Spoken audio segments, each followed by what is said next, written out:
This episode of The Checkout is brought to you by Mobile Digital.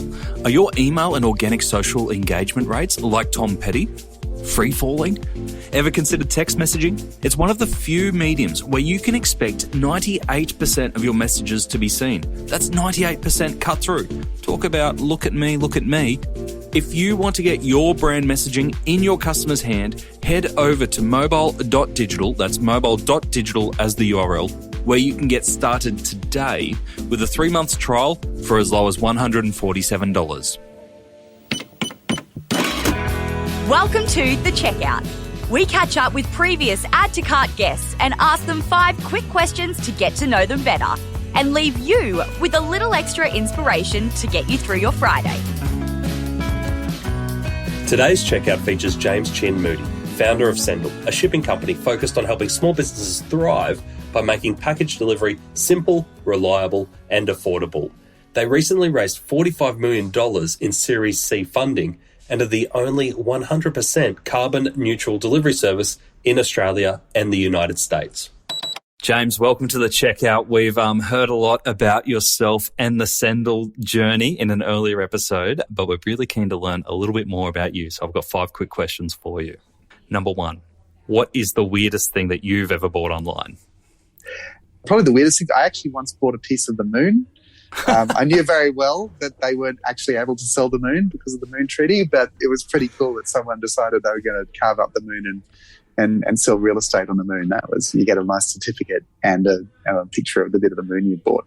Oh, so you don't get like a fake piece of cheese or something in the mail? Oh, no, you don't get an actual piece of the moon. No, it's a piece of real estate. It's pretty cool. So, do you know how much real estate of the moon that you own? There's a lot of, it's a couple of hectares. What? I could create a farm there. That's incredible. Moon farm. Yeah. Moon farm. There we go. But it's not a non-legally binding moon farm, indeed. I love it. That is probably the weirdest thing that we've heard. That and butt implants is probably up there with the weirdest thing. So you're winning that race. Well done. All right, number 2. Who is your favourite retailer? Which is putting you in a hard spot because you deal with so many retailers. But where do you shop? I think that's a bit unfair because it's being like asked me, who's my favourite child? It's a bit hard to say. Look, I think, I love subscription services, particularly ones that are sustainable. For example, we get our toilet paper from Who Gives a Crap. I've got my coffee pod provider. Those things. But I can't really say my favourite because I just love them all. I could imagine. Number 3, which retail fad do you wish was history? Look, anything that the kids need immediately because all the other friends are doing it, I think is the other retail fads. And, I'd add, we have so many different types of trading cards and, spinning things and puzzles. So that'd be great. But I also understand the power of them. So it's the Beyblades that get you, those little spinning tops. Yeah. I don't get it because they're just spinning tops, but they're so loud and destructive. They do my head in. They're wonderful, aren't they? Yeah, we've been through all the phases. Yes, so, I can imagine. And then, and if family is trying to reduce consumption, it's really hard, particularly so we will try to buy them secondhand. That's probably the best way to get those going. Yeah. All right, number 4. Can you recommend a book or a podcast that our listeners should immediately get into? I'd say anyone who's running a business, particularly a small business. I think there's an amazing book called Traction.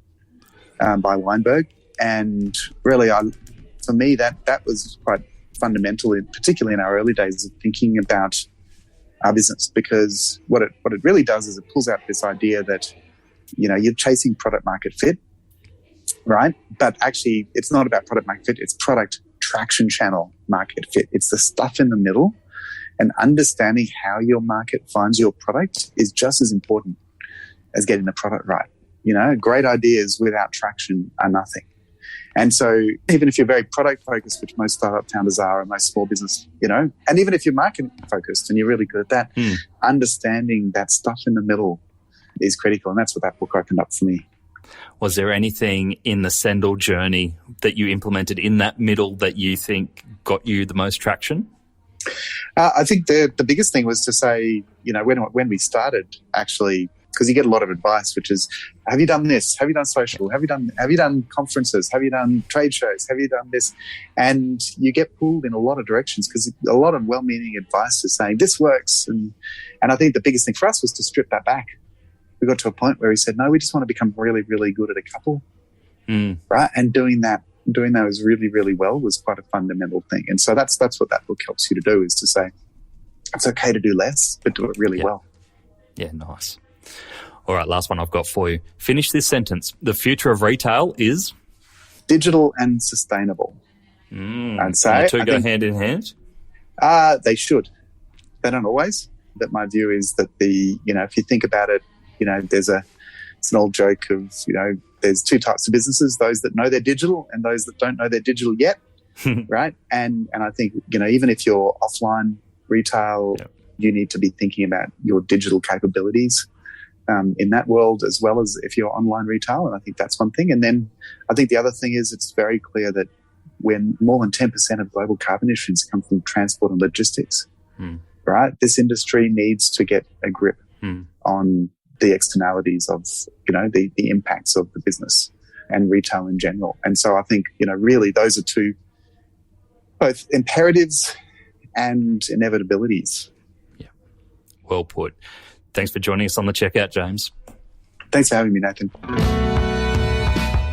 To hear more from James, jump back into episode 103, where James gives us an insight into the systems engineering approach that guides Sendle's operations.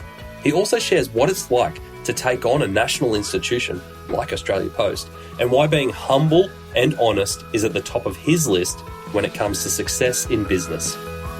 Thanks for listening, and until next time, keep adding to cart.